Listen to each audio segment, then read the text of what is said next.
আপনার ইখলাস লাগবে। কি লাগবে? আজ আমাদের অধিকাংশ মানুষের ভেতরে এটা নেই। সে হুজুর বলেন, ইমাম বলেন, পীর সাহেব বলেন, বক্তা বলেন, আর জেনারেল মানুষ বলেন, যা করি অধিকাংশ গুলোই লোক দেখানো হয়ে যায়। না, এটা বাদ দেওয়া লাগবে। কিয়ামতে অধিকাংশ মানুষকে আল্লাহ জাহান্নামে দেবে ইখলাস না থাকার কারণে। অনেক শহীদ পর্যন্ত জাহান্নামে যাবে লোক দেখানোর কারণে। কি কথা বলেন না কেন? অনেক দানশীল জাহান্নামে যাবে এই দান দেখানোর কারণে। অনেক মুজাহিদ পর্যন্ত জাহান্নামে যাবে এই শুধু লোক দেখানোর কারণে। অনেক বড় বড় আলেম পর্যন্ত জাহান্নামে যাবে শুধু এই লোক দেখানোর কারণে। এজন্য ইখলাস দরকার। আল্লাহ পাক ইখলাস নামে একটা সূরা আমাদেরকে দিয়েছেন, কুলু হুয়াল্লাহু আহাদ। জবান খুলে পড়েন, কুলু হুয়াল্লাহু আহাদ আল্লাহুস সামাদ লাম ইয়ালিদ ওয়া লাম ইউলাদ ওয়া লাম ইয়াকুল লাহু কুফুওয়ান আহাদ। আপনি ইখলাস নেই কাজের ভেতরে, তা আপনি বলেন যে আমি ইসলামে প্রবেশ করেছি, কই আপনার কথার সাথে তো বাস্তবে মিলছে না। 3 নম্বরে আপনার শুদ্ধ আকীদা লাগবে। আজ এমন আকীদা তৈরি করেছেন, আকীদার ভেতরে শুধু শিরিক ভরা। আমি কয়েকটা বলি, দেখেন তো আপনার আছে কিনা। আল্লাহ যেটা পারে ওইটা অন্য কেউ পারে, এই বিশ্বাস করার নাম শিরিক। এই শিরিক বাংলাদেশে নেই। এই যে ক্ষমতার উৎসকে যারা বলে ক্ষমতার উৎস জনগণ, এরা কিন্তু শিরিক করছে। আর শিরিক করলে সে মুশরিক, মুশরিক হলে সে যাবে জাহান্নামে। কি আর ফতোয়া লাগবে? ইন্নাহু মাইয়ুশরিক বিল্লাহি ফাকাদ হারামাল্লাহু আলাইহিল জান্নাহ। আল্লাহ পাক বলেন, এই পৃথিবীতে কেউ যদি শিরিক করে তার জন্য আমার বানানো জান্নাত আমি হারাম করে দেই। অথচ এই শিরিকটা বাংলাদেশে অনেকের ভেতরে আছে, বুঝে করুক আর না বুঝে করুক। ওরা বলে যে ক্ষমতার উৎস জনগণ। নাকি কুমিল্লায় নেই? আপনি মুসলমানের জন্য আমাকে বাঁচাতে চাই আপনাকে। যদি এরকম বিশ্বাসে থাকেন এখনই পাল্টান। ক্ষমতার উৎস জনগণ এটা বললে কোরআনের 903টা আয়াতের সাথে সাংঘর্ষিক হয়ে যায়। কত? 903টা ডাইরেক্ট ইনডাইরেক্ট মিলে। আপনি ক্ষমতার উৎস জনগণ বলতে পারেন না, একেবারে গোড়া থেকে শুরু করেন। ইন্নাল্লাহা আলা কুল্লি শাইইন কাদির। সব কিছুর উপরে ক্ষমতা কার? আন্নাল কুওয়াতা লিল্লাহি জামিআ। সব কিছুর উপরে ক্ষমতা কার? কুলিল্লাহুম্মা মালিকাল মুলকি তুতিল মুলকা মান তাশা। ক্ষমতার মালিক কে? সুতরাং বিশ্বাসে কারা আছেন আমি জানি না, এক্ষুনি পাল্টান। বাংলাদেশ জামাত ইসলামীর শুধু এই শব্দটা তাদের সংবিধানে ছিল না, তাদের গঠনতন্ত্রে ছিল যে ক্ষমতার উৎস আল্লাহ। এই কারণে তাদের নিবন্ধন পর্যন্ত জালেমরা বাতিল করে দিয়েছিল। আপনি কি মনে করেন ওদের সাথে অন্য কোনো মত পার্থক্যের কারণে? না, এই একটা কারণ মুশরিকরা ওই জালেমরা চায় এখানে আল্লাহর সার্বভৌমত্বের পরিবর্তে কুফরি মতবাদ প্রতিষ্ঠা করতে। বাংলাদেশ জামাত ইসলামী এরা তারপরেও তো টিকে ছিল। এত ধৈর্যের পরীক্ষা দিয়ে, এত জুলুম নির্যাতন অত্যাচার সহ্য করেও জালেমরা শেষ পর্যন্ত নিষিদ্ধই করে দিয়েছিল। আল্লাহ পাক দেখেছেন 5 দিনের ভেতরে ওদেরকে উল্টিয়ে নিষিদ্ধ করে দিয়েছে। আপনি তো জামাতের গায়ে হাত দেননি, আপনি হাত দিয়েছেন সরাসরি আল্লাহর ক্ষমতার গায়ে। কথা বলেন না কেন? জামাত কি ওই কথা ওর বাবার কথা বানিয়ে লিখে দিয়েছে? এই কথা বলেন না কেন? জামাতের ওই কথা কার কথা? আন্নাল কুওয়াতা লিল্লাহি জামিআ, এটারই বাংলা অর্থ আলা লাহুল খালকু ওয়াল আমর। বানিয়েছেন যিনি, হুকুম চলবে তার। ইনিল হুকমু ইল্লা লিল্লাহ, হুকুম দেওয়ার একচ্ছত্র মালিকানা কার? তো এইটাই তো জামাত ইসলাম বলেছিল। আপনি কোন দিকে নিয়ে গেলেন? আপনি কি জনগণকে ধোঁকা দিয়ে বোকা বানিয়ে রাজনীতির নাম করে ফায়দা লুটবেন? সেই সময় এখন আর নেই। এদেশে এখন মানুষ অনেকেই অনেক কিছু বুঝে ফেলেছে। কুমিল্লাবাসী, শুধু ইসলামের কারণে বাংলাদেশের জেলাকে আমি একটু বেশি ভালোবাসি, কারণ আমি জানি এ জেলায় আলেম ওলামা ইসলামপন্থী মানুষ বেশি বাস করে। কিন্তু সাবধান, যাদের ভেতরে শিরিক আছে আপনারাও পাল্টান। অনেক মানুষ মনে করে না দু একটা থাক, ওর কারণে আর কি। আরে ভাই, নাফরমানি যারা করে ওটা একটা দুইটাই যথেষ্ট। মুসা নবীকে একবার একটা পিপিলিকায় কামড় দিয়েছিল, লাল পিপিলিকা। যেই জ্বলা আরম্ভ করেছে, যন্ত্রণা, চিন্তা করছে কোথায় পিপিলিকা, পাশে দেখে পিপিলিকার একটা এই যে থানা নাকি বলে বাসা, পা দিয়ে ডইলে যত পিপিলিকা ছিল সব শেষ করে ফেলেছে। আল্লাহ পাক ডাক দিয়ে বলে, মুসা কি করলে? মুসা, আল্লাহ যন্ত্রণা করছিল, সহ্য করতে পারি নাই, ওর মতো যারেই দেখেছি তারই শেষ করে দিয়েছি। রব্বুল আলামিন বলেন, মুসা আমি যখন গজব পাঠাই, তুমি যে বারবার প্রশ্ন করো আল্লাহ গজব পাঠাও, এখানে তো ভালো মানুষও আছে। খারাপ কয়েকটা মানুষের কারণে এতগুলো ভালো মানুষকে তুমি শেষ করে দাও, এটা তোমার কেমন বিচার? ও মুসা, তুমি কেমন বিচার করলে? পিপিলিকা কামড় দিয়েছিল মাত্র একটা, রাগে পড়ে সবগুলো যে বাঁ দিয়ে ডলে দিলে, কেমন বিচার করলে? জমিন আমি বানিয়েছি, সবাই আমার ইবাদত করার, দুই একটা শয়তান আমাকে বাদ দিয়ে অন্যের ইবাদত করে, তখন আমার ঠিক ওরকম রাগ হয়ে যায়, আমিও ঠিক একেবারে সব সাফ করে দিই। ভালো কোনটা মন্দ কোনটা দেখা দেখি নেই, একেবারে গড় পড়তা সব শেষ হয়ে যায়। এখানে কুমিল্লাকে যদি সত্যি বাঁচাতে চান, আপনারা নিজেরা শুধু ভালো থাকবেন হবে না, চিন্তা ভাবনা করা লাগবে যে যারা শিরিক করছে, বেদাত করছে, এদেরকেও আমরা পথে নিয়ে আসব। ফেরেশতা জিবরাইলকে আল্লাহ একদিন ডাক দিয়ে বললেন, আমাকে শহর উল্টিয়ে দাও। ফেরেশতা এসে দেখে আল্লাহর এক বান্দা জিকির করছে। অনেকক্ষণ লক্ষ্য করে দেখলেন দুনিয়ার কোনো খেয়াল তার নেই। ফিরে গেলেন, ডাক দিয়ে বলে, মাবুদ তুমি মনে হয় কোনো জায়গায় ভুল করে আমারে পাঠিয়ে দিয়েছো। আমি তো ওই শহরে যেয়ে দেখলাম এমন একজন লোক আছে যে এক সেকেন্ডও তোমার নাফরমানি করে না, সব সময় তোমার জিকিরে আছে। আমি ওই লোকটার দিকে তাকিয়ে শহরে আর কিছু করতে পারলাম না, চলে এসেছি। আল্লাহ পাক বলেন, জিবরাইল আগে ওই শয়তানটাকে উল্টা। ও নিজে নিজে বেঁচে জাহান্নাম থেকে বাঁচতে চায়, জাহান্নামে জান্নাতে যেতে চায়, অথচ ওর আন্ডারে কত বান্দা বান্দি ওর আশপাশে জাহান্নামের দিকে দৌড়াচ্ছে। সে ব্যাপারে ওর কোনো চিন্তা ভাবনা নেই, মাথা ব্যথা নেই। আমি এইটা চাই না, আমি চাই কুনতুম খায়রা উম্মাতিন উখরিজাত লিন্নাস, তোমাদেরকে আমি আল্লাহ বের করেছি উম্মতের কল্যাণের জন্য। তোমরা শ্রেষ্ঠ হওয়ার পেছনে কারণ এইটাই যে তোমাদের দ্বারা মানুষের উপকার হবে। আর পৃথিবীতে মানুষের সবচাইতে বড় উপকার জাহান্নামের পথ থেকে বাঁচিয়ে জান্নাতের পথ দেখিয়ে দেওয়া। কথা বলেন ঠিক কিনা? এইটাই তো আমরা করতে যাচ্ছি। আমি তো দেখতে পাচ্ছি কোরআনের চোখ লাগিয়ে আপনি জাহান্নামে যাচ্ছেন, এরপরেও যদি আপনি বলেন না আমি যাব, যান, আপনাকে দুই লাথি দিয়ে আরো ভেতরে পাঠাই। আপনার কারণে যেন আমি ধরা না খাই, এই জন্য তো আমার বাঁচা লাগে।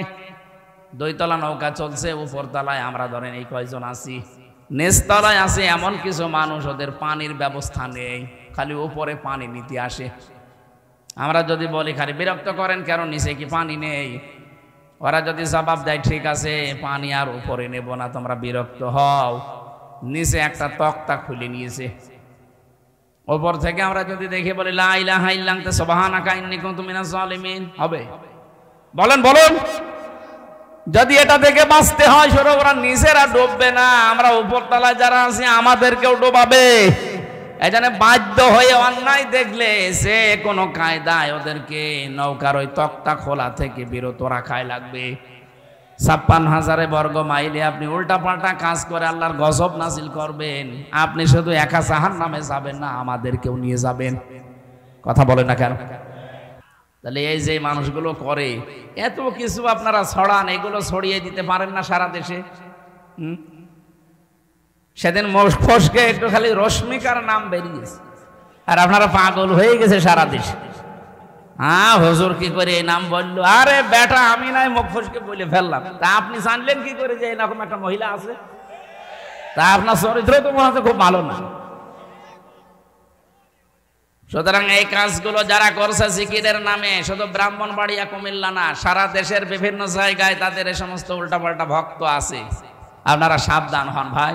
ও যদি জাহান্নামে যায়, যাক না কেন, আপনি সাথে যাবেন কেন? ওর শাস্তি তো ডবল হবে। ও প্রমাণ করুক এসে যে না আমার শাস্তি ডবল হবে না, তাহলে কোরআন শরীফ এই আয়াত কি করবেন বলেন? আপনি যারা আলেম আছে জিজ্ঞাসা করেন তো এই আয়াত কি করবেন আপনি? যারা আল্লাহর সাথে অন্য কাউকে ডাকে, ও যে কেল্লা বাবা ফতে বাবা বলে ডাকে, কোথায় পেয়েছেন আপনি? কোন দলিল দিতে পারবেন? আল্লাযীনা লা ইয়াদউনা মা'আল্লাহি ইলাহান আখার লা বুরহানা লাহু বিহি ফাইন্নাহু হিসাবুহু ইনদা রাব্বি। আল্লাহ বলেন আমি বাদ দিয়ে অন্য কাউকে যারা ডাকো তাদের কোনো দলিল নেই, সব মন গড়া কথা। সুতরাং আজকে থেকে সতর্ক হবেন। এটা যারা শুনতে পাচ্ছেন লাইভে, কোনদিন আর এই ভণ্ডদের সাথে তাল মিলিয়ে ডাকবেন না। আল্লাহকে ছাড়া অন্য কাউকে ডাকাও জায়েজ নেই। এমনকি ইয়া রাসূলুল্লাহ ইয়া রাসূলুল্লাহ জিকির করা হারাম। কিসের জিকির আপনি করেন? ইয়া রাসূলুল্লাহ কোনো জিকির নেই। জিকির হবে আল্লাহর নামে, দরুদ পড়বেন রাসূলের নামে। জেলখানায় যে সোহেল চৌধুরী হত্যা মামলার একজন আসামি আমার সাথে ছিল, মামুন, নাম শোনেননি? নায়ক সোহেল চৌধুরী নাম শুনেছেন? একে হত্যা করে প্রায় 25-26 বছর জেলে আছে লোকটা। এই কিছুদিন আগে বেরিয়েছে। উনি দেখতাম রাত 2টা-3টার সময় উঠে, আমরা তাহাজ্জুদে উঠতাম আর উনি উঠত, উনি জিকির করছে ইয়া রাসূলুল্লাহ ইয়া রাসূলুল্লাহ। কি গো এ কি জিকির? ওনারে একদিন আমি আর মাওলানা মামুনুল হক বললাম যে ভাই আপনি কি জিকির করেন? বলছে কেন রসুলের এশকে জিকির করি। ইয়া রাসূলুল্লাহ না, আপনি হয়তো জানেন না, আপনাকে কে বুঝিয়েছে এইভাবে জিকির করলেও হয়। আর রসুলের নামে কোনো জিকির নেই। জিকির হবে কার নামে? আপনি আল্লাহর নামগুলো বলেন, ইয়া রহমান ও ইয়া রহিম ও ইয়া খবির ও এ সমস্ত নাম বলেন, জিকির হবে। কিন্তু ইয়া রাসূলুল্লাহ কেল্লা বাবা ফতে বাবা কোনো জিকির নেই। এগুলো সব ওই সন্তানদের বানানো। লোকটা দেখলাম পরবর্তীতে ওই জিকির ছেড়ে উনি জিকির করতো লা ইলাহা ইল্লাল্লাহ, লা ইলাহা। সুতরাং আপনারা সঠিকটা বললাম। এরপরও যদি কেউ ভুল করেন, এ দায় আর আমাদের নেই, এখন আপনার দায়িত্বে। ওই শয়তান যদি জাহান্নামে যায়, আপনিও সাথে যান। যান আমার ভাইরা, কোরআনে কারীম যারা শুনতে এসেছি আমরা এই ময়দানে, আল্লাহ রাব্বুল আলামিন কোরআনে কারীমের আমাদের প্রতি কিছু দায়িত্ব আছে কোরআনের। রব্বুল আলামিন বলেন কোরআন যারা শুনতে এসেছে এগুলো আপনি তাদেরকে আগে শোনান। এই জন্য আপনাদের আগে শোনাচ্ছি। কোরআন যারা শুনতে আসবে এই মানুষগুলো যেন কোরআনের প্রতি এই দায়িত্বগুলো পালন করে। আগে 6টা, কয়টা? এই 6টা দায়িত্বের ভেতরে প্রথম নাম্বারে কোরআন, ঈমান আনা লাগবে কোরআনের প্রতি। রব্বুল আলামিন বলেন কোরআনের প্রতি যারা ঈমান আনবে এই মানুষগুলো কোরআনের প্রথম দায়িত্ব যেটা সেটা পালন করেছে। যদিও এই ওয়াজটা এখন এখানে করার দরকার নেই, কারণ এখানে যারা আছি আমরা কম বেশি কোরআনের উপর ঈমান এনেছি না আনি নাই। والذين آمنوا وعملوا الصالحات وآمنوا بما نزل على محمد وهو الحق من ربهم। কোরআনের প্রতি আমাদের 6টি দায়িত্বের প্রথম ঈমান আনতে হবে। সূরা মুহাম্মাদের 2 নম্বর আয়াতে আল্লাহ বলেন নুজিলা আলা মুহাম্মাদ, মুহাম্মাদের উপরে যা নাযিল করেছি তার উপরে ঈমান আনো। এখন আপনি যদি বলেন আমি ঈমান এনেছি, না। কেউ যদি কোরআনের প্রতি ঈমান আনে তাহলে তারে দুনিয়ায় কিছু দেখানো লাগবে না? লাগবে না? আপনাকে আমি বললাম আপনি ইসলাম গ্রহণ করেন, আপনি বলেন আমি করেছি। আপনি এইটা বললেই তো হচ্ছে না। আপনার জীবনে 6টা জিনিস দেখাতে হবে যে হ্যাঁ আমি এই যে দেখেন আমি আমার নমুনা, এটা আমার আলামত। কেউ যদি বলে আমি ইসলাম গ্রহণ করেছি তার আলামত কয়টা? বলেন বলেন। 1 নাম্বার আপনাকে আত্মসমর্পণকারী হওয়া লাগবে। 2 নাম্বার আপনার ভেতরে ইখলাস পাওয়া যাবে। 3 নাম্বার আপনার আকীদা বিশুদ্ধ হবে। 4 নাম্বার আপনার উন্নত চরিত্রের অধিকারী হবেন। 5 নম্বরে আপনার জীবনে লেনদেন স্বচ্ছ হয়ে যাবে। আপনি আন্দাজে বলবেন আমি ইসলাম গ্রহণ করেছি আর হয়ে গেল না, এর কিছু নিদর্শন দেখাতে হবে। কোরআনে কারিমে আল্লাহ আমাদেরকে নির্দেশ দিয়েছেন, উদখুলু ফিস সিলমি কাফা, তোমরা ইসলামে প্রবেশ করো পুরাপুরি ভাবে, পরিপূর্ণ ভাবে। এখানে যে সিন লাম মিম, সিনের উপরে জবর দিয়ে যদি কেউ পড়ে তাহলে সালমন হয়, বাংলা অর্থ দাঁড়াবে শান্তি। সিনের নিচে জের দিয়ে যদি পড়ে সিলমন, বাংলা অর্থ দাঁড়াবে ইসলাম। আল্লাহ আমাদেরকে ডাক দিয়ে বলেছে তোমরা ইসলামে প্রবেশ করো। কোথায়? আরো জোরে বলেন। মানুষ যদি বলে আমি ইসলামে আল্লাহ প্রবেশ করেছি, আল্লাহ যদি জিজ্ঞাসা করেন কিভাবে, আংশিক না পরিপূর্ণ? এই যে শেষের শব্দে আছে কাফা, পরিপূর্ণ ভাবে। আপনি এবারও জবাব দিলেন হ্যাঁ আমি পরিপূর্ণ প্রবেশ করেছি। আপনার এই মুখের কথাকে যদি বাস্তবে রূপ দিতে হয় 6টা আনায় 5টা জিনিস দেখাতেই হবে। 1 নম্বর, আপনি আত্মসমর্পণ করবেন কার কাছে? আরো জোরে বলেন। কেমন ভাবে করবেন? আমাদের পিতা যেমন ভাবে করেছিলেন হযরতে ইব্রাহিম আলাইহিস সালাম, জাতির পিতা হযরতে ইব্রাহিম নবী আলাইহিস সালাম তিনি আত্মসমর্পণ করেছিলেন আল্লাহর কাছে। ইয ক্বালা লাহু রাব্বুহু আসলিম ক্বালা আসলামতু লিরাব্বিল আলামিন। রাব্বুল আলামিন বলেন ইব্রাহিম আত্মসমর্পণ করো। উনি গাছের মাথায় বসে কাঠ কাটছিলেন কোড়াল দিয়ে, ওখান থেকেই বললেন আল্লাহ আমি আত্মসমর্পণ করলাম, আমার নিজের মন বলতে আর কিছু নেই, তুমি যা বলবা ওইটাই। আপনি বলেন তো এখনো কি এইরকম মন আপনি তৈরি করতে পেরেছেন? আল্লাহ যা বলে ওইটাই, আমার কোনো প্রশ্ন নেই। হয়তো নামাজে পেরেছেন, রোজাতে পেরেছেন, হজ করতে গিয়ে পেরেছেন, কিন্তু অর্থনৈতিক জীবনে গিয়ে আপনি আটকিয়ে যান। তখন দেখেন না আল্লাহ যা বলেছে ওইটা মানতে গেলে আমার অনেক কিছু হাতছাড়া হয়ে যায়। কথা বলে না কেন? এখানে যারা টাকা ছেড়ে রেখেছেন এলাকায়, মাসে মাসে টাকা আসে না, এই সিস্টেম নেই? এই যে 1000 টাকা দিয়ে রাখে প্রতি মাসে মাসে,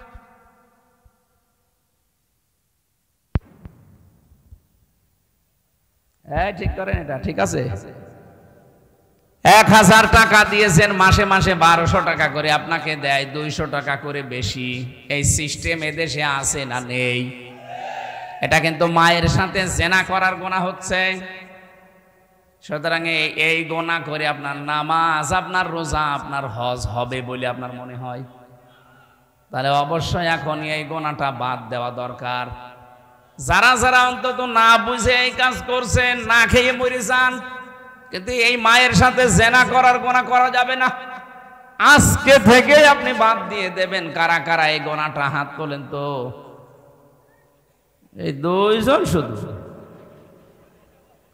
না, তাহলে আমার এই মাসলা বলার দরকার নেই, ও 2 জন এমনি বাদ দিয়ে দেবে। বাকি কেউ যদি না করে থাকে আলহামদুলিল্লাহ। এই যে যারা এটা যেহেতু গ্রাম অঞ্চল, যারা জমি জায়গা, আমি 1 বিঘা জমি মুরব্বীকে দিলাম, উনি 1 লাখ টাকা আমারে দিল। যতদিন জমি জায়গা চাষ করে খাবো টাকা দেওয়া লাগবে না, যখন জমি ফেরত চাইবে টাকা দিয়ে ফেরত নেবে। এই সিস্টেম আছে? এটার কি বলে? গিরপি। এই গিরপি জায়েজ নেই, এটা মায়ের সাথে জেনা করার গুনাহ হচ্ছে। হ্যাঁ, এখান থেকে বাঁচার 2টা পদ্ধতি আছে যদি মেনে নিতে পারেন। যেহেতু আপনি আত্মসমর্পণকারী, আল্লাহ যা বলবে তাই, আমার লস হলেও, কথা বলেন না কেন? না, এটা তো আওয়াজ বেশি পেলাম না, মানে এটা বলে লাভ নেই। 1 নম্বরে যতদিন আপনি এই জমি চাষ করে খাবেন ততদিন আপনি সরকারের যে খাজনা আছে, কি বলে ওইটারে, ট্যাক্স আছে, ওইটা আপনাকে দেওয়া লাগবে। আর যখন উনি টাকা ফেরত নেবে তখন 1 লাখে কমপক্ষে 10-12 হাজার টাকা কম নেওয়া লাগবে। আমি জানি এটা আপনারা মানেন না, কারণ মানতে গেলে লস হয়ে যায়। যদি এই সিস্টেমে চাষ করে খান, আপনাকে কিন্তু পদ্ধতি পাল্টাতে হবে, নয়তো আপনার সারা জীবন মায়ের সাথে জেনার গোনা আমল নামায় উঠছে। বলেন নাউজুবিল্লাহ। আরো দুইটা পদ্ধতি আছে, বলি দেখেন আপনি মানেন কিনা। 2 নাম্বার হচ্ছে, আমি ওনাকে 1 বিঘা জমি দিলাম, প্রতি বছরে বছরে আমাকে 10,000 8,000 টাকা দেবে, বা 5 মণ 7 মণ ধান দিয়ে দেবে। এটা আছে, এটা ঠিক আছে, এইটা জায়েজ আছে, কারণ 1 বিঘা জমি থেকে 8-10 হাজার টাকা বছরে উপায় করা কোনো ব্যাপার না। কথা বুঝতেছে? 3 নাম্বারে, ওনাকে আমি জমি দিলাম, কিছু টাকা আমারে দিলে ওই টাকা আর ফেরত দেওয়া লাগবে না, খেয়ে দে শোধ। খাই খালাসি বলে, কি বলে এদিকে? এদিকে সিস্টেম নেই। যা বললে আপনারা বোঝেন, আমি মাসলা বললাম, এতে আপনার যা ভালো লাগে করেন। খেয়ে দেয়ে শোধ, এই সিস্টেমটাই ভালো, কিন্তু এইটা মানুষের বলে যে লস হয়ে যায় করেন না। আরে ভাই, আপনি লাভ লস দিয়ে কি করবেন? হ্যাঁ, এই জমির মালিকও আপনি না, টাকার মালিকও আপনি না, আপনি লাভ লস হিসাব করছেন কোন কারণে? যে সিস্টেম আছে কোরআন হাদিসে, ওইটা মানবেন, কারণ আপনি তো ইসলামে প্রবেশ করেছেন। আর ইসলামে প্রবেশ করার প্রথম নমুনা কি? আত্মসমর্পণ করা লাগবে। কি করা লাগবে? নিজের বলে আর কিছু নাই, আল্লাহ যা বলেছে বাস, সাইলেন্ডার হয়ে গেল। এক লোক গরু নিয়ে গেছে বাজারে, আসার সময় রাত হয়ে গেছে, গরু আর বিক্রি করেনি, ডাকাত ধরেছে। জিজ্ঞাসা করছে, চাচা গরু কত বিক্রি করেছেন? বলে বিক্রি হয়নি, দাম বেশি হয়নি, এজন্য গরু বিক্রি না করে বাড়ি নিয়ে যাচ্ছে। আচ্ছা, তোর কানের নিচে 2টা চড় দেব, দাম বেশি হইলো কম হইলো তোর অসুবিধা কি? টাকা তো আমরা নেব। তোর কাজ তুই গরু বিক্রি করে টাকা নিয়ে রাস্তা দিয়ে আসবি, টাকা আমরা নিয়ে নেব, লস হয় আমাদের হবে, তোর কি? আপনি লাভ লসের হিসাব করেন, বিধান দিচ্ছে কে? আপনি তো ইসলামে প্রবেশ করার কথা বললেন যে আমি প্রবেশ করেছি, আপনি তো আত্মসমর্পণ করে দেখাবেন যে এই যে দেখেন আমি প্রবেশ করেছি। আপনি আবার লাভ লসের হিসাব করছেন।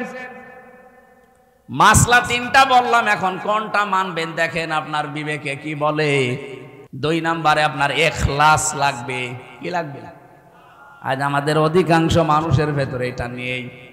সে হুজুর বলেন, ইমাম বলেন, পীর সাহেব বলেন, বক্তা বলেন, আর জেনারেল মানুষ বলেন, যা করি অধিকাংশ গুলোই লোক দেখানো হয়ে যায়। না, এটা বাদ দেওয়া লাগবে। কিয়ামতে অধিকাংশ মানুষকে আল্লাহ জাহান্নামে দেবে ইখলাস না থাকার কারণে। অনেক শহীদ পর্যন্ত জাহান্নামে যাবে লোক দেখানোর কারণে। কি কথা বলেন না কেন? অনেক দানশীল জাহান্নামে যাবে এই দান দেখানোর কারণে। অনেক মুজাহিদ পর্যন্ত জাহান্নামে যাবে এ শুধু লোক দেখানোর কারণে। অনেক বড় বড় আলেম পর্যন্ত জাহান্নামে যাবে শুধু এই লোক দেখানোর কারণে। এজন্য ইখলাস দরকার। আল্লাহ পাক ইখলাস নামে একটা সূরা আমাদেরকে দিয়েছেন, কুলু হুয়াল্লাহু আহাদ। জবান খুলে পড়েন, কুলু হুয়াল্লাহু আহাদ আল্লাহুস সামাদ লাম ইয়ালিদ ওয়া লাম ইউলাদ ওয়া লাম ইয়াকুল লাহু কুফুয়ান আহাদ। আপনি ইখলাস নেই কাজের ভেতরে, তা আপনি বলেন যে আমি ইসলামে প্রবেশ করেছি, কই আপনার কথার সাথে তো বাস্তবে মিলছে না। 3 নম্বরে আপনার শুদ্ধ আকীদা লাগবে। আজ এমন আকীদা তৈরি করেছেন, আকীদার ভেতরে শুধু শিরিক ভরা। আমি কয়েকটা বলি, দেখেন তো আপনার আছে কিনা। আল্লাহ যেটা পারে ওইটা অন্য কেউ পারে, এই বিশ্বাস করার নাম শিরিক। এই শিরিক বাংলাদেশে নেই। এই যে ক্ষমতার উৎসকে যারা বলে ক্ষমতার উৎস জনগণ, এরা কিন্তু শিরিক করছে। আর শিরিক করলে সে মুশরিক, মুশরিক হলে সে যাবে জাহান্নামে। কি আর ফতোয়া লাগবে? ইন্নাহু মাইয়ুশরিক বিল্লাহি ফাকাদ হারামাল্লাহু আলাইহিল জান্নাহ। আল্লাহ পাক বলেন, এই পৃথিবীতে কেউ যদি শিরিক করে তার জন্য আমার বানানো জান্নাত আমি হারাম করে দেই। অথচ এই শিরিকটা বাংলাদেশে অনেকের ভেতরে আছে, বুঝে করুক আর না বুঝে করুক। ওরা বলে যে ক্ষমতার উৎস জনগণ, নাকি কুমিল্লায় নেই?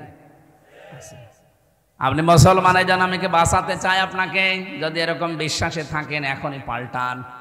ক্ষমতার উৎস জনগণ এটা বললে কোরআনের 903টা আয়াতের সাথে সাংঘর্ষিক হয়ে যায়।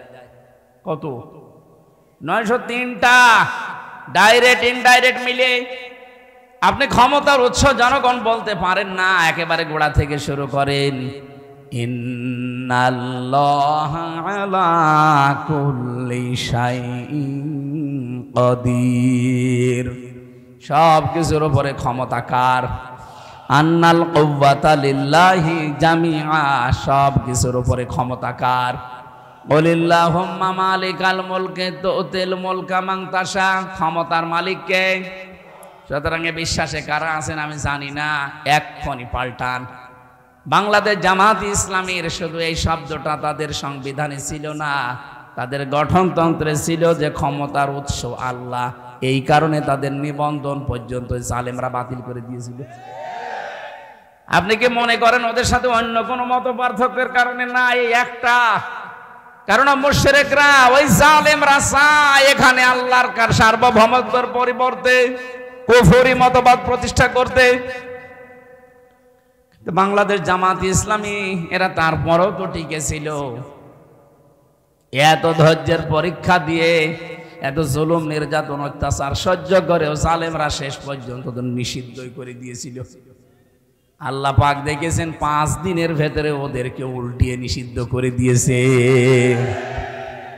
আপনি তো জামাতের গায়ে হাত দেননি, আপনি হাত দিয়েছেন সরাসরি আল্লাহর ক্ষমতার গায়ে। কথা বলেন না কেন? জামাত কি ওই কথা ওর বাবার কথা বানিয়ে লিখে দিয়েছে? এই কথা বলেন না কেন? জামাতের ওই কথা কার কথা? আন্নাল কুওয়াতা লিল্লাহি জামিআ, এটারই বাংলা অর্থ আলা লাহুল খালকু ওয়াল আমর, বানিয়েছেন যিনি, হুকুম চলবে তার। এনিল হুকমু ইল্লা লিল্লাহ, হুকুম দেওয়ার একচ্ছত্র মালিকানা কার? তো এইটাই তো জামাত ইসলাম বলেছিল। আপনি কোন দিকে নিয়ে গেলেন? আপনি কি জনগণকে ধোঁকা দিয়ে বোকা বানিয়ে রাজনীতির নাম করে ফায়দা লুটবেন? সেই সময় এখন আর নেই।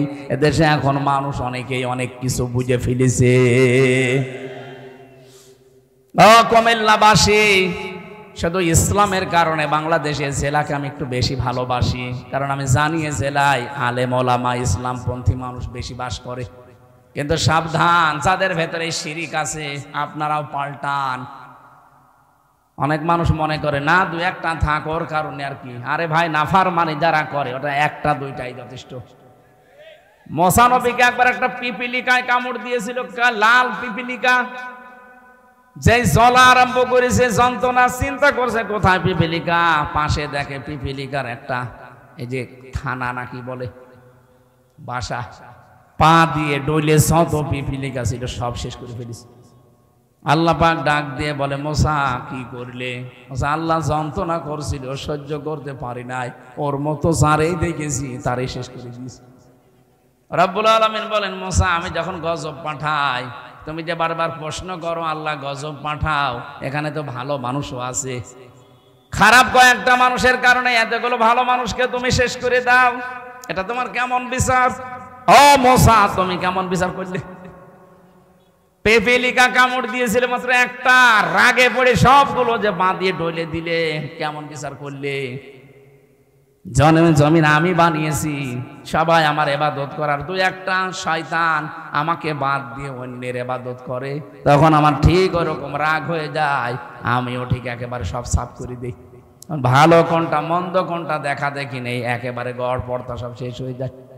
এখানে কুমিল্লাকে যদি সত্যি বাঁচাতে চান, আপনারা নিজেরা শুধু ভালো থাকবেন হবে না, চিন্তা ভাবনা করা লাগবে যে যারা শিরিক করছে, বেদাত করছে, এদেরকেও আমরা পথে নিয়ে আসব।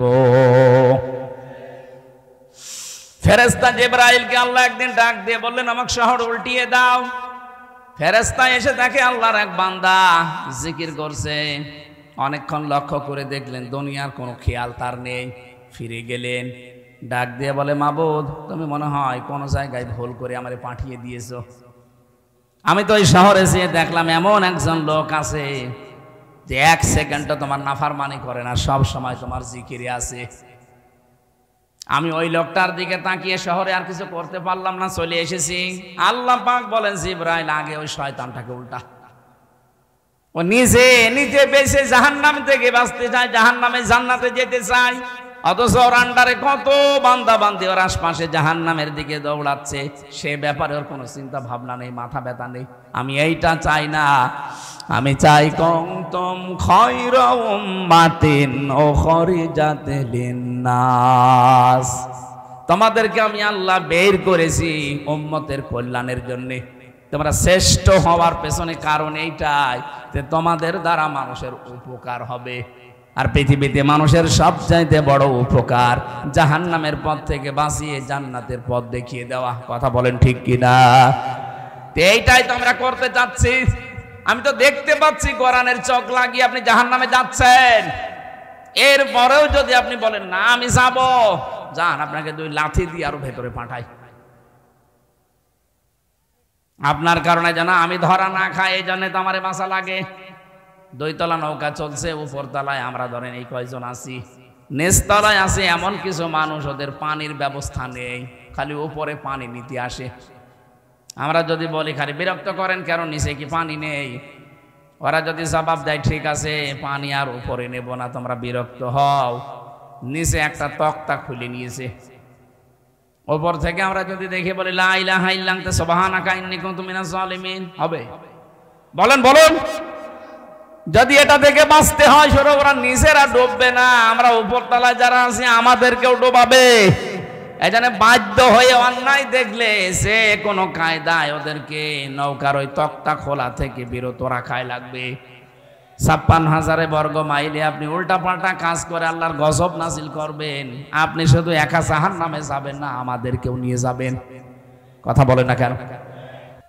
এই সমকামিতার বিরুদ্ধে আজ আলেম ওলামা এবং এদেশের তাওহীদি জনতা সোচ্চার কেন?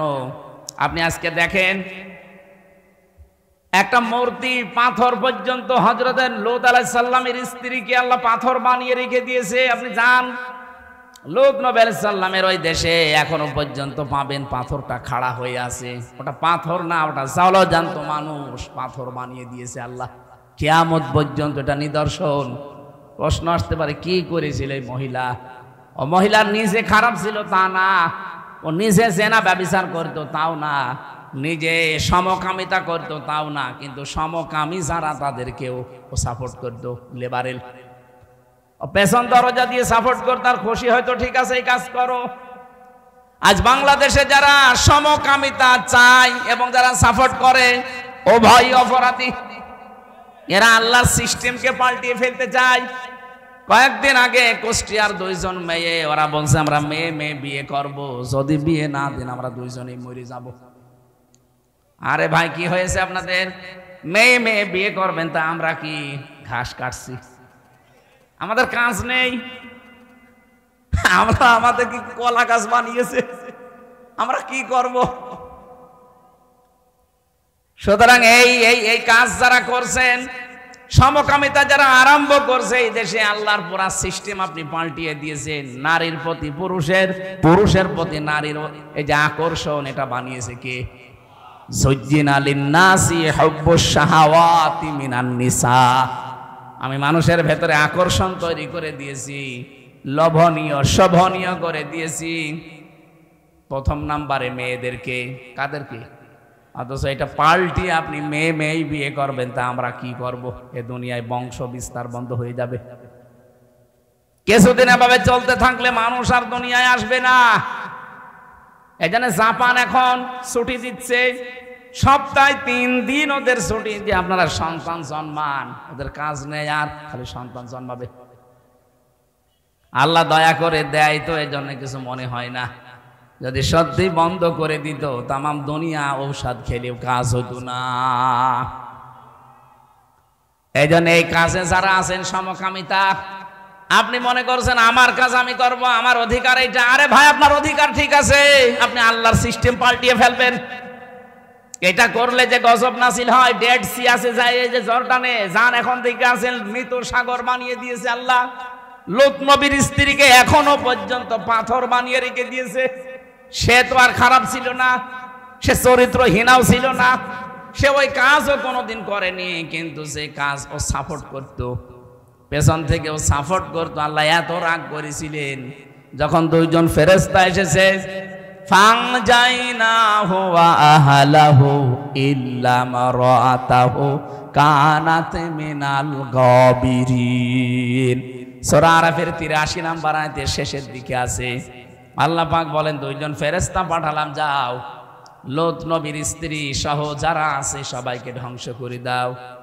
আসরের সময় দুইজন ফেরেশতা এসে বলে, লূত নবী, আপনার উম্মত যারা আপনার স্বীকার করে এদেরকে নিয়ে আপনি চলে যান, কিন্তু আপনার স্ত্রীকে আপনি নেবেন না, কারণ এখানে আমরা আল্লাহর গজব নাজিল করব, তাকেও ধ্বংস করব। প্রশ্ন আসতে পারে, লূত নবীর স্ত্রী খারাপ ছিল না? কোনো তাফসিরে আমি পাইনি লূত নবীর স্ত্রীর চরিত্র খারাপ ছিল, সে ভালো ছিল, সে কোনোদিন এই সমকামিতা করেও নাই, কিন্তু সাপোর্ট করতো, যারা করতো তাদেরকে সাহায্য করতো, মনে মনে সাপোর্ট দিত। নিজের চরিত্র ভালো, শুধু সমকামিতা আল্লাহর নিষিদ্ধ কাজকে সাপোর্ট করার কারণে যদি আল্লাহ তাকে ধ্বংস করে দেয়, তো বলেন আপনি কোন বুজুর্গ এত? যারা অন্যায় কাজ দেখবে এদের ইমানের প্রথম ধাপ হচ্ছে তারা হাত দিয়ে বাধা দেবে। এই হাত মানে শুধু এই হাত না, মান রাআ মিনকুম মুনকারান ফালিয়ুগায়্যিরহু বিয়াদিহি, বিয়াদুন মানে হাত, কিন্তু শুধু এই হাত না, এই বিয়াদুন মানে আইনের হাত, এ বিয়াদুন মানে ক্ষমতার হাত, এ বিয়াদুন মানে প্রভাব প্রতিপত্তির হাত, টাকা পয়সার হাত। যে কোনো ভাবে আপনাকে অন্যায়টা বন্ধ করাই লাগবে যদি আপনার ক্ষমতা থাকে। যদি না পারেন তাহলে মুখ দিয়ে প্রতিবাদ করবেন, বলবেন, মিছিল মিটিং করবেন, মানববন্ধন করবেন। এরপরও যদি আপনি না পারেন, মনে মনে সিদ্ধান্ত নেওয়া লাগবে আল্লাহ এটা কি করে বন্ধ করা যায়। এই সিদ্ধান্ত নিয়ে আপনি এগিয়ে যেতে থাকবেন। এটাও যদি আপনার ভেতরে না আসে, আপনি আরো অন্যায় কাজ দেখলে খুশি হন, বুঝতে হবে আপনার ঈমান নেই, আপনি বেঈমান। এই 15.5 বছরে যে অন্যায়গুলো হয়েছিল, আপনি বলেন তো, এই 15.5 বছরে যে অন্যায়গুলো হয়েছিল মানুষের উপরে, আপনি কি দেখেননি? 48,000 পীর কিচ্ছু বলে নাই, শুধু জিকির নিয়ে ব্যস্ত ছিল, ও দরবার নিয়ে ব্যস্ত। আরে ভাই, আপনার হাতে ক্ষমতা নেই বুঝলাম, মুখে তো প্রতিবাদ করতে পারতেন। বিনা কারণে হাজার হাজার আলেম এই 15.5 বছরে জেলে বন্দি আছে, আয়না ঘরে বসে ঘুম হয়ে পড়ে আছে, কেউ জানে না। একটা বার 48,000 পীর এক জায়গায় হওয়া যায়নি যে না এটা চলতে দেব না। আমরা দরকারে রাজপথে যে বসে পড়লাম, যতদিন আলেমদেরকে ছেড়ে না দেওয়া হবে ততদিন দরবারে ফিরে যাব না। কোন পীর এই ঘোষণা দিয়েছে দেখান। আপনার হাতে নেই ক্ষমতা বুঝলাম, মুখে তো বলতে পারতেন, মুখেও নেই বুঝলাম, আপনি তো অন্তরে পরিকল্পনা করতে পারতেন কি করে এটা বন্ধ করা যায়, তাও করেননি, আরো খুশি হয়েছেন। এই যে মাইজ ভান্ডারী আলেমদেরকে ফাঁসি দেওয়ার কারণে শয়তান খুশি ছিল। কথা বলুন, এই যে আপনার এক জেলা পরেই তো, ফেনীর পরেই তো চট্টগ্রাম, এই ফটিকছড়িতে শয়তানের বাড়ি, নসিবুল বশর মাইজ ভান্ডারী, আসলে ভান্ডারী এটা। কোরআনের পাখি আল্লামা শহীদ দেলাওয়ার হোসাইন সাইদি রহমতুল্লাহ আলাইহি, তার নামে মিথ্যা মামলায় শয়তান প্রথম দেয়। আর আরেকজন আছে চাঁদপুরে বাড়ি, এমপি ছিল। কিসের এমপি? 8 সাল থেকে 24 সাল পর্যন্ত যারা এমপি দাবি করেন এরা মিথ্যাবাদী। কারণ কিসের এমপি? আমরা তো ভোটই দেইনি, আর নির্বাচনও হয়নি। এই জন্য কোনো পোস্টারে পেপারে যদি লেখা দেখেন যে এই 8 সাল থেকে 24 সালের ভেতরে যারা নির্বাচনের নামে প্রহসন করে এমপি হয়েছে, মন্ত্রী হয়েছে, মেয়র হয়েছে, উপজেলা চেয়ারম্যান হয়েছে, এরা যদি নামের নিচে লেখে সাবেক এমপি, সাবেক মন্ত্রী, চড় লাগাবেন। কারণ আপনি অবৈধ কথা লিখতে পারেন, এটা মিথ্যা কথা। হ্যাঁ, আপনি লিখতে পারেন সাবেক চোর, এতটুকু লেখা যায় না, আর একটু বেশি লেখেন সাবেক ডাকাত, কিন্তু আপনি সাবেক এমপি লিখবেন কোন কারণে? সাবেক এমপি যারা ছিল তাদেরকে আপনি ফাঁসি দিয়েছেন, যারা জনগণের ভোটে নির্বাচিত। আমি তো নিজে পিরোজপুরে গেছি, আল্লামা সাইজি হিন্দুরা পর্যন্ত তাকে রায় দিয়েছে। আর তার নামে মিথ্যা মামলা, ধর্ষণের মামলা উলট পালট লিখে আপনি তাকে কারাগারের ভেতরে পারলেন না, মিথ্যা আশ্বাস দিয়ে বের করে নিয়েছে, ইনজেকশনই মেরে ফেললেন। আরে ভাই আমার সাথে তো ছিল, আমি তো দেখেছি একদিন, এই 3 বছরের ভেতরে একদিন আমার সাথে দেখা হয়েছিল। যে অবস্থা তার ওইভাবে মরার কথা না, আপনারা মেরে ফেলেছেন। কারণ ওর ভেতর থেকে মানুষ মারা কোনো ব্যাপারই না। খাবারের ভেতর একটা কিছু দিয়ে দেবেন, ইঞ্জেকশন নামে একটা কিছু দিয়ে দেবেন, কেউ তো নেই দেখার। রিপোর্টগুলো তো আপনাদের বানানো। আমার মনে হয় এখন ওই ডাক্তার মোস্তফা জামান রে ধরে যদি একটা ইঞ্জেকশন দেওয়া যায়, ও শয়তান সব বলে দেবে। ঠিক আছে, আমি যে কথাটা বোঝাতে চাচ্ছিলাম, যারা মানুষের নামে মিথ্যা মামলা এতদিন দিল, এ আলেম নামে কলঙ্ক, এ জালেম গুলো, এমনকি জাতীয় মসজিদের ইমাম পর্যন্ত মাওলানা রুহুল আমিন কোনো কথা বলে নাই, আরো জালেমদের কওমি জননী উপাধি দিয়েছে। এক কথা বলেন না কেন? একটা দেশ কত বড় রসাতলে চলে গেলে জাতীয় মসজিদের ইমামও পালিয়ে যায়। বলে কত দুর্নীতিগ্রস্ত তারা, বলেন তো, যে ইমাম তাও পালিয়ে গেছে। পরবর্তীতে এসেছিল জোর করে নামাজ পড়াতে, জনগণ জুতা দিয়ে পিটিয়েছে। পরের দিন দেখলাম স্ট্যাটাস দিয়েছে, জুতা মেরেছিল কিন্তু আমার গায়ে লাগেনি। শয়তান!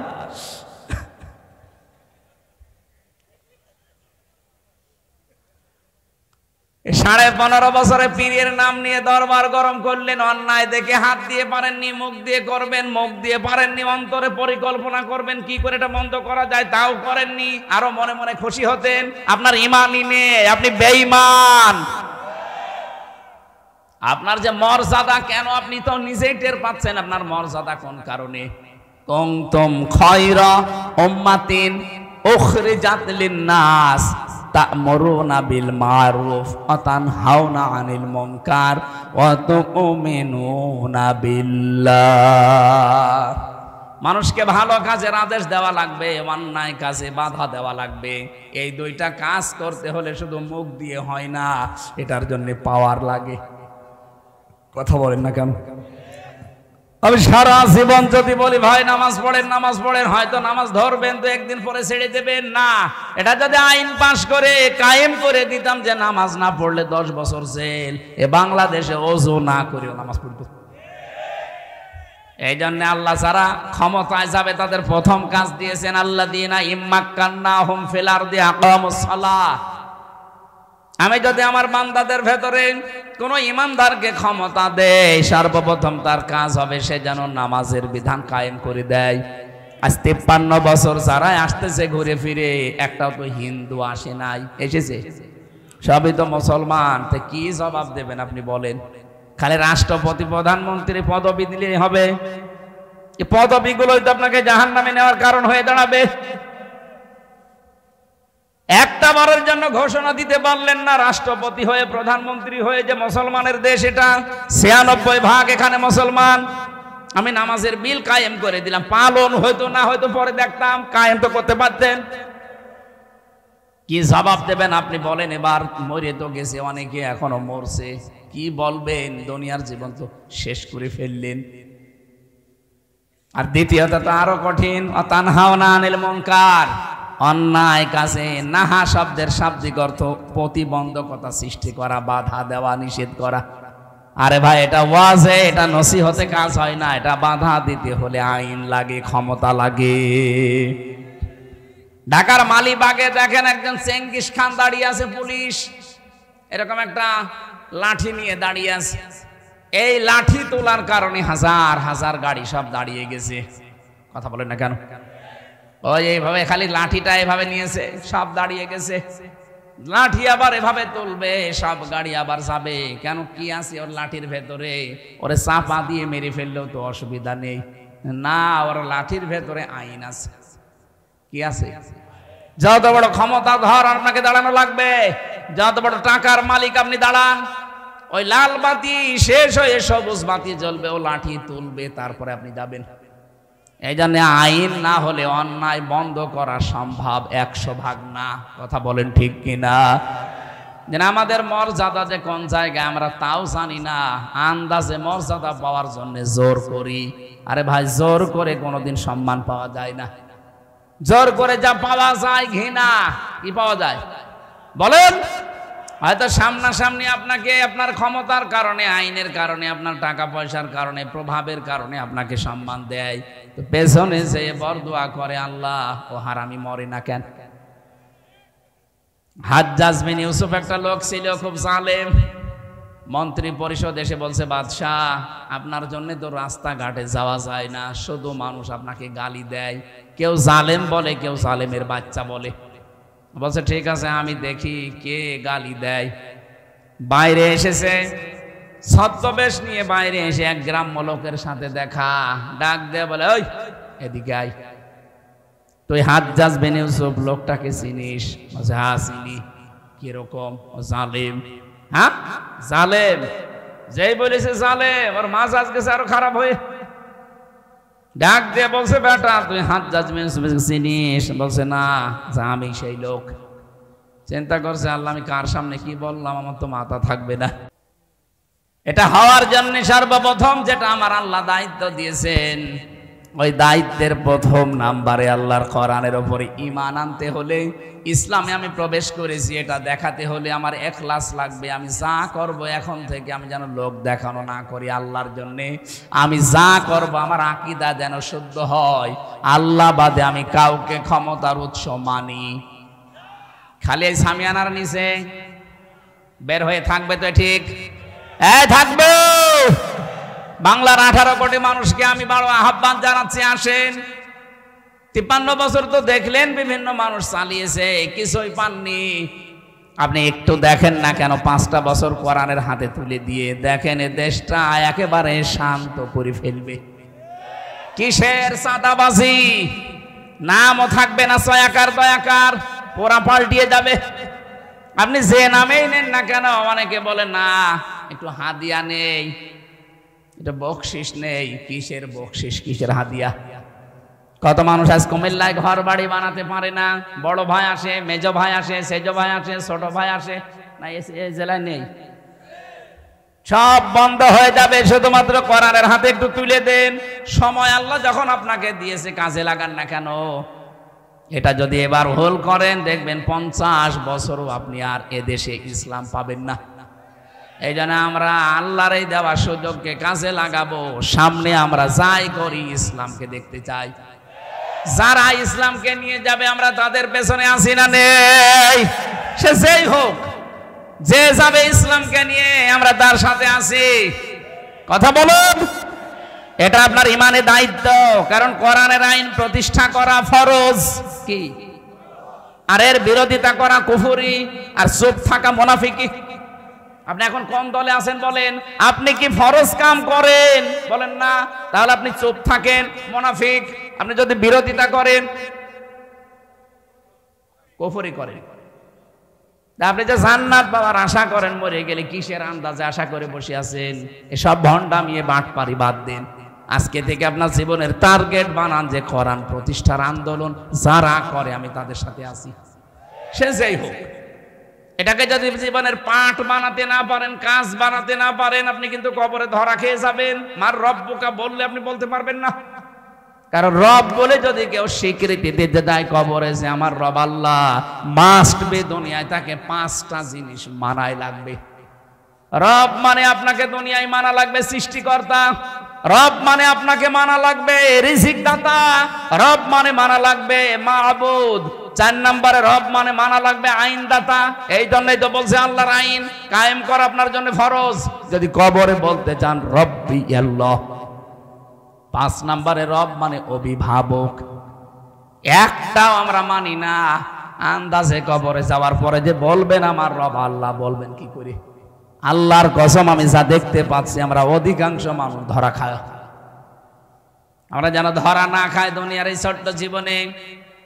কার জন্য কি করে যাচ্ছেন একটু নিজের জীবনের দিকে তাকিয়ে ভাবেন।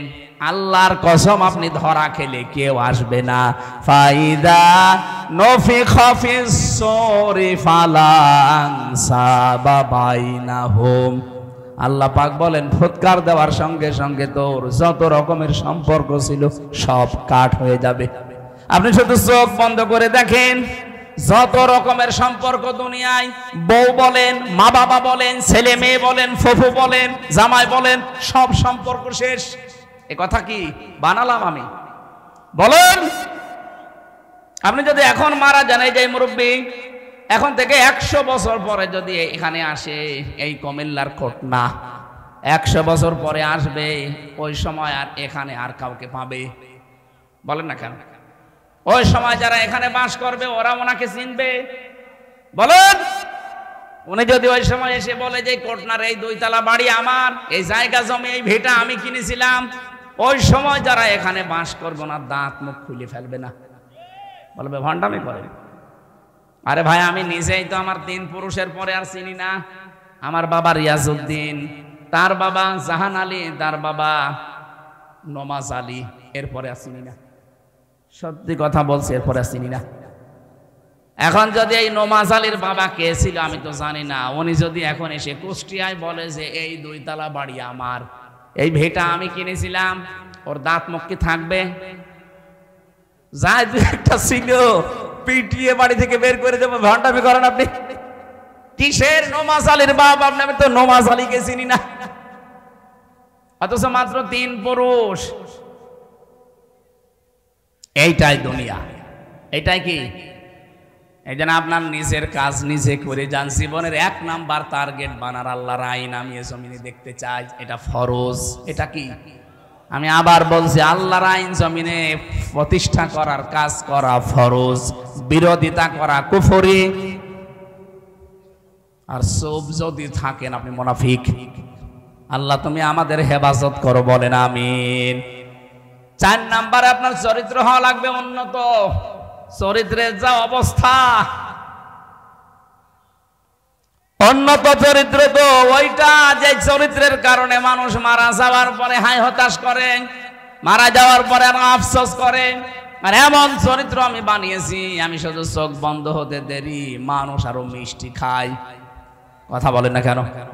আমার লেনদেনও ভালো নেই, লেনদেনও ঠিক নেই। এই জন্য আহ্বান জানাচ্ছি আমি নিজে সহ যারা এসেছেন, এই 5টা জিনিস যখন আপনি দেখবেন যে আমি মানতে পারি, আবার বলছি, আত্মসমর্পণ করেন কিনা, 2 নাম্বার আপনার ইখলাস আছে কিনা, 3 নাম্বার আপনার আকীদা ঠিক আছে কিনা, বিশ্বাস, 4 নাম্বার আপনার উন্নত চরিত্রের অধিকারী কিনা, 5 নাম্বারে লেনদেন আপনার স্বচ্ছ কিনা। এই 5টা জিনিস যখন দেখবেন তখন মনে করবেন যে আমি ইসলামে প্রবেশ করেছি। রব্বুল আলামিন বলেন, আমার কোরআনে কারীম যে 6টা দাবি তোমাদের উপরে করে, তার 1 নাম্বারে দাবি এই যে তার উপরে ওয়াল্লাযীনা আমানু ওয়া আমিলুস সলিহাতি ওয়া আমিনু বিমা নুজিলা আলা মুহাম্মাদ। মুহাম্মাদের উপরে যে কোরআন নাজিল হয়েছে তার উপরে আপনাকে ঈমান আনা লাগবে।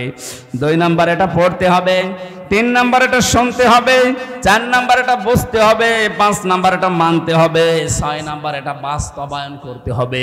কোরআনে কারীম যারা বাস্তবায়নের চেষ্টা করে না তারা শূকর, কুকুর এবং জানোয়ারের চাইতেও খারাপ। বলেন নাউজুবিল্লাহ। এটা সূরা মায়েদার 60 নাম্বার আয়াতে আছে। আল্লাহ আমাদেরকে হক আদায় করে এই কথাগুলো বাস্তবে মেনে চলার তৌফিক দেন, বলেন আমিন। সূরা ফুরকানের 70 নাম্বার আয়াত আমরা পড়েছিলাম। আমাদের আজকের আলোচনার বিষয় ছিল জালেমদের পরিণতি। জালেম বাদশা যারা, তাদের যুগে যুগে কি পরিণতি আল্লাহ ঘটিয়েছেন এবং এখান থেকে আমাদের শিক্ষা কি। আপনারা কি সারাদিন আসলে বসে আছেন? তো এই জন্য অনেকের বিরক্ত লাগছে এবং আর ধৈর্য সহ্য আর কতক্ষণ থাকে? রায় তো ভাই বেজে যাচ্ছে প্রায় 11টা। আল্লাহ রাব্বুল আলামিন বলেন, বাড়ি থেকে যারা এই নিয়ত নিয়ে আজকের এই অনুষ্ঠানে এসেছিল তাদেরকে আপনি শোনান, ইল্লা মান তাবা ওয়া আমানা ওয়া আমিলা আমালান সালিহা। যারা এই নিয়ত করে বাড়ি থেকে এসেছিল যে আল্লাহ আজকে কিন্তু আমি তওবা করে ভালো হয়ে যাব, আমি ঈমান আনার পরে যা আমার বিশ্বাসে আছি এতটুকুর উপরে আমি ভালো ভালো কাজে আঞ্জাম দেব, ফাউলাইকা ইউবাদদিলুল্লাহু সাইয়্যাতিহিম হাসানাত। রব্বুল আলামিন তাদের জন্য একটা সুসংবাদ দিয়েছে, ওর পেছনে একটা গোনা আর বাকি থাকবে না, সব আমি বদল করে পাল্টিয়ে ভালো ভালো কাজ আঞ্জাম দেওয়ার মাধ্যমে সওয়াবে নেকি দিয়ে পাল্টিয়ে দেব। জোরে বলেন সুবহানাল্লাহ। এই জন্য আমরা যারা এসেছি আজকে এই নিয়তে অবশ্যই এসেছি যে আল্লাহ আর যাই করেছি পেছনে আজকে আমি তাওবা করে ভালো হয়ে যাব। সত্যি এই নিয়ত নিয়ে যদি আমরা এসে থাকি আল্লাহ আমাদের জীবনের পেছনে অপরাধ পরিবর্তন করে নেকি বানাবে। কিন্তু যারা জুলুম করেছে, যারা জালেম, ফাতিলকা বুয়ুতুহুম খাবিয়াতাম বিমা যালামু। রব্বুল আলামিন এটা সূরা নমলের 52 নম্বর আয়াতে জানিয়েছেন, নবী এই সেই জালেমদের ঘর বাড়িগুলো জুলুম করার কারণে এগুলো আমি জনশূন্য করে দিয়েছি। আপনি 2024-এর 5 আগস্টের বিকাল পর্যন্ত একটু তাকান, এদেশের যত জালেমের বাড়ি ছিল জনগণ একটাও রাখে নাই, সব পরিত্যক্ত বানিয়ে দিয়েছে। কথা বলেন না কেন? আমার কুষ্টিয়ার হানিফের বাড়ি দেখেন, এখন টয়লেট হয়ে গেছে। আপনাদের বাহারের বাড়ি তাকান, কথা বলছেন না? যত জালেম এই দেশে, প্রত্যেকটা জালেমের বাড়ি, ব্যবসা প্রতিষ্ঠান, ওদের অফিস খাবিয়াতান, আল্লাহ বলেন আমি জনশূন্য করে দিয়েছি। এখন তোমাদের জন্য এর কারণ কি? শিক্ষা কি নেবে? ইন্না ফি যালিকা লাআয়াতাল লিকাউমিন ইয়ালামুন। এখানে লামে তাকিদ আছে, ইন্না ফি যালিকা লাআয়াতাল লিকাউমিন ইয়ালামুন। তোমাদের জন্য এর ভেতরে শিক্ষা এই, আগামীতে যারা চেয়ারে বসবে তারাও যদি এরকম জুলুম করে আল্লাহ বলেন আমি কিন্তু তোমাদেরকে ওদের মতো পরিত্যক্ত করে ছাড়বো। এজন্য আগামীতে যারা চেয়ারে বসবেন সাবধান, জালেম হবেন না। জুলুমের পরিণতি কি দেখলেন তো? 15.5 বছরে ওদের এত বড় শিকড় ছিল, এত গভীরে ওরা শিকড় গেড়েছিল, এরপরও আল্লাহ রাখে নাই, সবগুলো উজাড় গৃহ বানিয়ে দিয়েছেন, ধ্বংস করে দিয়েছেন। এখন আর কেউ পরিচয় দিতেও ভয় পায়। কথা বলেন না কেন? কোন ওসি যেন কালকে দিয়েছে, যদি কেউ বলে যে আমি ওই জালেমদের দল করতাম, সঙ্গে সঙ্গে ধরিয়ে দেবেন, ওর একেবারে সবকিছু গুঁড়ো করে ফেলবো। চিন্তা করেছেন আল্লাহ কোথায় পৌঁছিয়েছে জালেমদের? অথচ আগস্টের 5 তারিখের আগে কি দাপট ছিল ওদের। এজন্য আগামীতে যারা বসবেন চেয়ারে সাবধান হবেন। জালেমের পরিণতি কিন্তু আল্লাহ নিজে দেখায়। আল্লাহ আমাদেরকে আয়াতগুলো থেকে শিক্ষা নেওয়ার তৌফিক দেন, বলেন আমিন। আল্লাহুম্মা আমিন। লা ইলাহা ইল্লা আনতা সুবহানাকা ইন্নী কুনতু মিনাজ জালিমিন। রাব্বানা যালামনা আনফুসানা ওয়া ইল্লাম তাগফির লানা ওয়া তারহামনা লানাকুনান্না মিনাল খাসিরিন। রব্বুল আলামিন কুমিল্লা জেলার দেবিদ্বার থানার অন্তর্গত কটনা নবাবগঞ্জের দিকে একটু তাকাও। তোমার হাজার বান্দা বান্দি এখানে বসে কোরআনের কথাগুলো চাতক পাখির মতো শুনেছি। সেই জোহরের পর থেকে আরম্ভ হয়ে রাত 11টা পার হয়ে গেল, এখনো পর্যন্ত খেয়ে না খেয়ে অনেকে পড়ে আছে। এ বিশাল ধৈর্যের পরীক্ষা যারা কোরআনের জন্য দিল, আল্লাহ যে 6টা দাবি আছে কোরআনের আমাদের প্রতি, 6টাই তুমি পালন করার তৌফিক দাও। তাওবা করার নিয়তে যারা আজকে এসেছে, ভালো ভালো কাজের আঞ্জাম যারা দেবে এই নিয়ত করছে, আল্লাহ তাদের পেছনের অপরাধ তুমি মাফ করে নেকি বানিয়ে দাও। এ মাহফিল বাস্তবায়নে তোমার যে বান্দাগুলো, বিশেষ করে জালালউদ্দিন ভাই সহ যত যুবকরা শ্রম দিয়েছে, এদেরকে যে মা পেটে নিয়েছে মায়ের পেট তুমি ধন্য করে দাও। সম্মানিত সভাপতি আল্লাহ মাওলানা সাহেব অসুস্থ হয়ে পড়ে আছে, শেফায়ে কামেলা আজেলা দান করো। আমাদের প্রধান অতিথি আলহাজ রুহুল আমিন, আল্লাহ তুমি কবুল করে নাও। নাম না জানা কত মুরব্বী আমার ডান পাশে বাম পাশে বসে আছে। আল্লাহ আমার বড় ভাই আলামিন, আল্লাহ তাআলা তোমার এই বান্দাটা বিপদে আছে, বিপদ দেওয়ার মালিকও তুমি, বিপদ থেকে উদ্ধারের মালিক তুমি, মেহেরবানি করে তাকে তুমি বাঁচাও। যত বিপদ দিয়েছো মানুষকে আল্লাহ তুমি বিপদগুলো দূর করে দাও। 3টা বছর জালেমের জেলখানায় আমি অসুস্থ হয়ে গেছি। ওইদা মারিদতু ফাহুয়া ইয়াশফিন, তোমার নবী ইব্রাহিম জানিয়েছে আমি যখন অসুস্থ হই আমাকে সুস্থতা দান করে ওই আল্লাহ। আমরা ইব্রাহিমের সন্তান হিসাবে বিশ্বাস নিয়ে পড়ছি, আল্লাহ যাদেরকে এই অসুখ দিয়েছো আল্লাহ তুমি ছাড়া আমাদের বাঁচানোর কেউ নেই। মেহেরবানি করে যত রোগ আছে আমাদের প্রকাশ্যে গোপনে সব শেফায়ে কামেলা আজেলা বানিয়ে দাও। এলাকায় মাটির নিচে যত মানুষ ঘুমিয়ে আছে আল্লাহ কোরআনের ইজ্জতে মাফ করে দাও। ডক্টর মুফতি আবুল কালাম আজাদ বাশার, মুহাদ্দিস আবু নসর আশরাফি, নাম না জানা যত আলেমেরা এখানে কথা বলেছে আল্লাহ আলেমদের কথাগুলো জীবনে মেনে চলার তৌফিক দাও। সম্মানিত মা বোনেরা পর্দার আড়ালে বসে আছে, আলাদাভাবে কিছু বলতে পারলাম না। যত আলেমদের কথা তারা শুনেছে আল্লাহ পরিবারে শান্তি দাও। রব্বুল আলামিন কি সুন্দর করে তারা সাজিয়েছে, মনে হচ্ছে বাসর ঘর বানিয়েছে। নিজেদের বাড়ি ঘর এরা এত সুন্দর করে সাজায় না।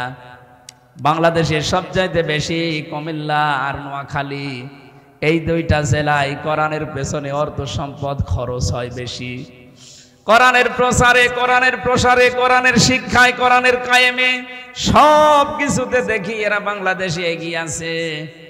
আল্লাহ তোমার হাবিব জানিয়েছে কোরআনের পেছনে যে যা ব্যয় করবে ওইটার হিসাব কিয়ামতে দেওয়া লাগবে না। এই জন্যই মনে হয় তুমি কুমিল্লা নোয়াখালী এত বেশি ভালোবাসো, এত বেশি আলেম এখানে পাঠিয়েছো। আল্লাহ সারা বাংলাদেশের মানুষের মন তুমি কুমিল্লাদের মতো উন্মুক্ত ব্রড আকারের করে দাও। আমরা যেন ন্যারো মাইন্ডের না হয়, আমাদের মন মানুষকে তুমি ব্রড মাইন্ডের করে দাও। কখন কার কাছে আজরাইল চলে আসে আমরা জানি না। আল্লাহ বড় অভাবী আমরা, আমাদের অভাবগুলো দূর করে দাও। যে ষড়যন্ত্র চলছে চট্টগ্রাম নিয়ে আল্লাহ তুমি আমাদের বাঁচাও। এই প্রতিবেশী নামে কলঙ্ক, এই জালেমদের হাত থেকে আমাদের রক্ষা করো। যখন এই মরণ আসবে, মরতে আমাদের কোনো দুঃখ নেই, ভয়ও নেই, কিন্তু আমরা ঈমান নিয়ে মরতে চাই। আজরাইল দেখার সঙ্গে সঙ্গে যেন পড়তে পারি লা ইলাহা ইল্লাল্লাহু মুহাম্মাদুর রাসূলুল্লাহ।